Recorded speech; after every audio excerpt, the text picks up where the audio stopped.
أعوذ بالله من الشيطان الرجيم. بسم الله الرحمن الرحيم. والفجر وليال عشر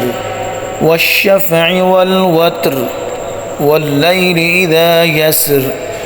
هل في ذلك قسم لذي حجر ألم تر كيف فعل ربك بعاد إرم ذات العماد التي لم يخلق مثلها في البلاد وثمود الذين جابوا الصخر بالواد وفرعون ذي الأوتاد الذين طغوا في البلاد فأكثروا فيها الفساد فصب عليهم ربك صوت عذاب إن ربك لبالمرصاد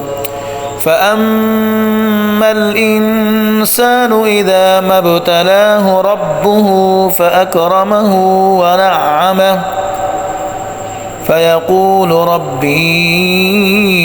أكرمن وأما إذا ما ابتلاه فقدر عليه رزقه فيقول ربي أهانن كلا بل لا تكرمون اليتيم ولا تحاضون على طعام المسكين وتأكلون التراث أكلا لما وتحبون المال حبا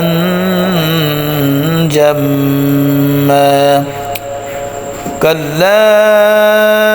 إذا دكت الأرض دكا دكا وجاء ربك والملك صفا صفا وجيء يومئذ بجهنم يومئذ يتذكر الإنسان وأنى له الذكرى يقول يا ليتني قدمت لحياتي فيومئذ لا يعذب عذابه أحد